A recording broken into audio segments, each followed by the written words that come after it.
what might we have been able to do differently so that y'all could have come to us, pulled us aside, and said, hey, this is what's going on?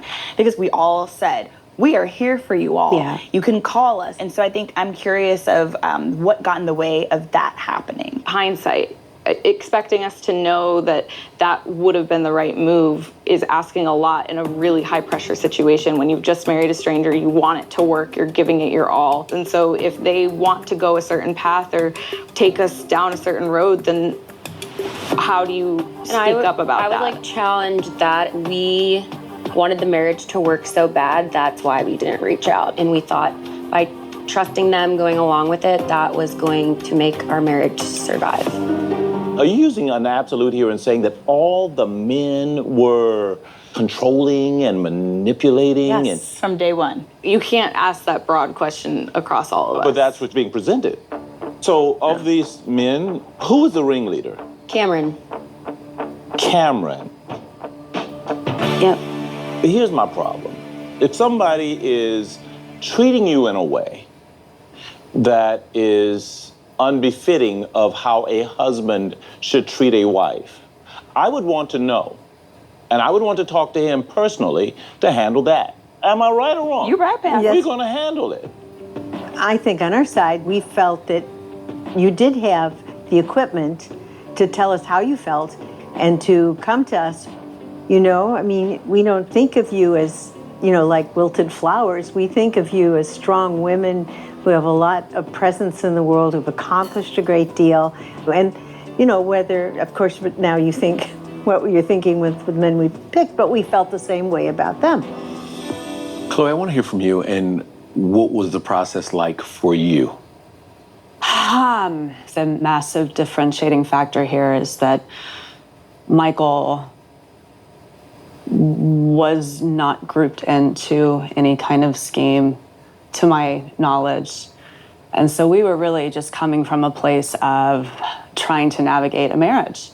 And I definitely did not have the same experience. And it's hard to listen to, because I can't even imagine having had that experience. I would have short-circuited, but we didn't have that. We were pretty sheltered from all of it. Dr. Pepper, what are the next steps? I always feel that when I feel heat as opposed to knowledge, I have to trace it down and figure out how to get rid of the heat, because I can't be my best self.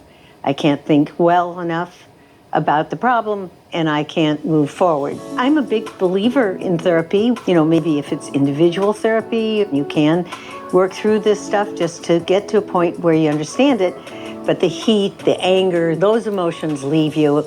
And if it were me, that's what I would do. When we're sitting down matching, I always have the absolute best intentions. Nobody wants to see failure. This is not our desire. I hope that the lessons learned are so valuable that you will avoid, any of this drama going forward. Don't have to tell us, we know. We all have been putting in the work and reflecting and using this as an opportunity to get better, stronger, and grow. I truly believe that we have put in the work. We pause the TV when we watch the episodes. We take accountability, we reflect, and we validate. And it's a good mix of everything. Yeah. Yeah, and I was telling the girls right before this that every moment in our lives is an opportunity to learn and to grow. And I think that the growth that we've had is something I would never take back. While I think that it is healthy to do reflection, I really, really do, there's also a balance between healthy compartmentalization and unhealthy compartmentalization. Yeah. So while I can respect the desire to be coming together as a unit to support one another, I worry about how much that's adding more and more and more fuel. And so I want to encourage you all to lean into that place of, I'm healing and I'm on my healing journey. Mm-hmm. And going forward, you have no obligation to protect anyone who has no desire to protect you. To protect yourself. Yeah, right. A big lesson and takeaway, and we see from the ladies, and they have said that they all have learned a lesson that they will carry with them for the rest of their lives. They will never have to worry about being in a position like this again. That's right. Because the next time somebody acts out, they will call them.